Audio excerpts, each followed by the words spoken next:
Hello everyone, my name is Kushal Tripathi and I am your mathematics educator.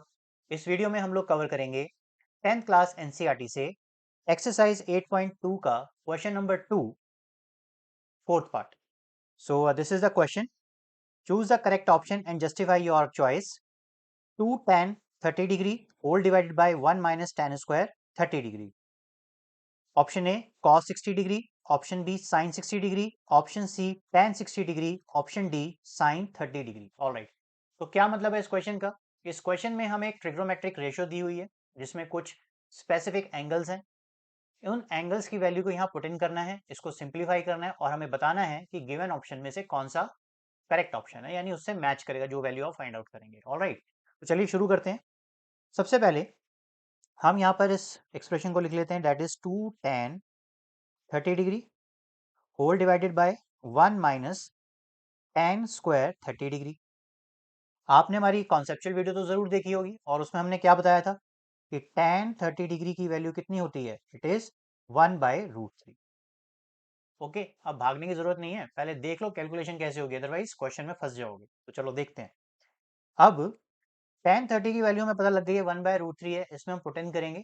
तो कैसे put in करना है देखिए, that is 2 1/√3 whole divided by 1 minus 1/√3 raise to power 2। क्योंकि यहाँ पे tan स्क्वायर है, tan स्क्वायर 30 है, तो हम tan 30 की वैल्यू का स्क्वायर कर देंगे। तो चलिए आगे सॉल्व करते हैं। So this will be 2/√3 numerator में, और डिनोमिनेटर में अगर आप देखेंगे दिस इज 1 माइनस 3, क्योंकि 1/√3 का स्क्वायर क्या होगा, 1/3 ओनली। फर्दर इसको आप सॉल्व करेंगे, देखें ध्यान से, दिस इज 2/√3 और इस 3 का आप एलसीएम ले लीजिए, हो जाएगा 3 माइनस 1 डिवाइडेड बाय 3, इस तरीके से। क्लियर है? अब कुछ नहीं है, सिंपल कैलकुलेशन रह गई, अब तो खत्म होने वाला है बस। दिस विल बी 2/√3 और होल डिवाइडेड बाय 3 माइनस 1 करेंगे, हो जाएगा 2/3। अब ये क्या है, ये दो रैशनल नंबर्स हैं जो आपस में क्या हो रहे हैं, डिवाइड हो रहे हैं, राइट।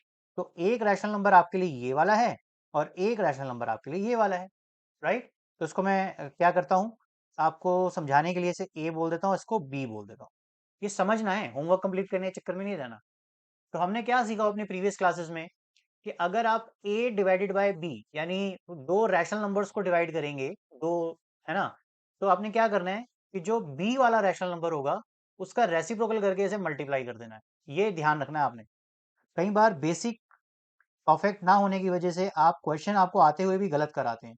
तो देखिए ये हो जाएगा 3/2, हमने क्या करा, इसका रेसिप्रोकल करके यहाँ मल्टीप्लाई कर दिया। क्लियर?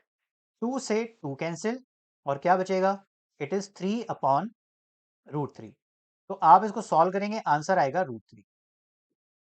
अब स्टूडेंट्स कहते हैं सर ये कैसे आ गया, तो ये भी देखो, कोई प्रॉब्लम नहीं है। अब यहाँ पर ये 3 है, ये √3 है, तो आप इसको क्या लिख सकते हैं, 3/3 की पावर 1/2। यस, सीखा हुआ है हमने बेसिक्स में। अब क्या करते हैं हम, कभी भी दो नंबर आपस में सेम नंबर डिवाइड हो रहे हो तो उनकी पावर्स को क्या करते हैं, माइनस कर देते हैं। तो आप इसे लिखिए 1 माइनस 1/2। फर्दर सॉल्व करेंगे 1 माइनस 1/2 तो कितना हो जाएगा, 3 की रेज टू पावर 1/2। और जब हमने √3 को 3 रेज टू पावर 1/2 लिख दिया था, तो 3 रेज टू पावर 1/2 को हम क्या लिख सकते हैं, perfect answer, that is √3। So this is √3। अब मजे की बात यह है, ऑप्शन में तो है ही नहीं, यहाँ पे कहीं है क्या, कहीं नहीं है। तो हमें क्या करना है, हमें ट्रिग्नोमेट्रिक रेशियो टेबल का जो टेबल है वो याद रहना चाहिए, और हमें पता होना चाहिए कि tan 60, ये जो आप देख रहे हैं, this tan 60 is equals to √3। So the correct option is option C. This is the answer. आप यहां लिख दीजिए tan 60 degree, correct option is C. Alright students, happy learning. Hello students, thank you for watching my video. I hope your doubt related to this question is clear now. If it's so, then please like it and share it with your friends. Moreover, don't forget to subscribe my channel for free online maths classes. One more thing, if you are looking for a maths teacher for yourself, then contact details are in a description box. Thank you.